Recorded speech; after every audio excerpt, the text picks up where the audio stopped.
बिहार में चल रही जातीय जनगणना पर रोक लगाने वाली याचिका पर सुप्रीम कोर्ट में आज टली सुनवाई। 18 अगस्त को इस मामले में की जाएगी अगली सुनवाई। बिहार लोक सेवा आयोग ने 32वीं न्यायिक सेवा परीक्षा की फाइनल आंसर की जारी। बीपीएससी की ऑफिशियल वेबसाइट पर चेक कर सकते हैं आंसर की।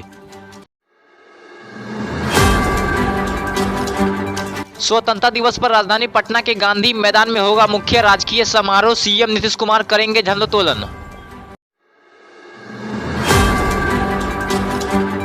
गांधी मैदान में करीब 1 घंटे तक चलेगा समारोह। 9:50 पर झांकियों के प्रदर्शन के बाद समारोह की जाएगी समाप्ति। गांधी मैदान में मुख्य कार्यक्रम को लेकर गांधी मैदान की बढ़ा दी गई सुरक्षा। 87 मजिस्ट्रेट किए गए तैनात। पटना में नीलेश मुखिया पर फायरिंग करने वाले 2 शूटरों को पुलिस ने किया गिरफ्तार। पुलिस दोनों से कर रही पूछताछ। गिरफ्तार शूटरों की पहचान सैयद शहनवाज और मोहम्मद राजा के रूप में की गई है। दोनों के पास से 2 पिस्टल, लोडेड मैगजीन और 2 बाइक किए गए बरामद।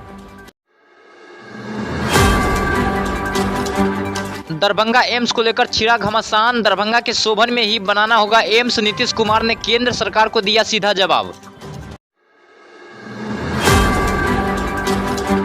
सीएम नीतीश कुमार ने कहा कि दरभंगा में हमने जो जमीन चुनी है वह सबसे उपयुक्त है। एम्स निर्माण वहीं पर कराना होगा, आगे आपकी इच्छा।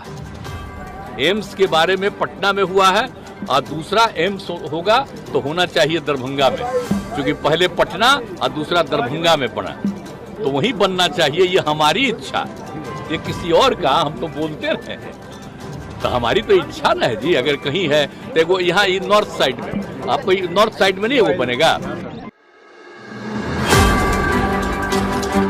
बीजेपी सांसद सुशील मोदी ने सीएम नीतीश कुमार पर साधा निशाना। उन्होंने कहा कि स्वतंत्रता दिवस पर नीतीश सरकार बताए जनादेश से क्यों किया विश्वासघात। नीतीश जी भी झंडा फहराने वाले हैं, वो राज्य के मुख्यमंत्री हैं, और वो ये भी बताएं गांधी मैदान के अंदर उन्होंने भ्रष्टाचार से क्यों समझौता कर लिया। जो भ्रष्टाचार के मामले में चार्जशीटेड है उनको अपने राज्य का डिप्टी सीएम बना लिया, मंत्रिमंडल में शामिल कर लिया, भ्रष्टाचारियों को संरक्षण दे रहे हैं।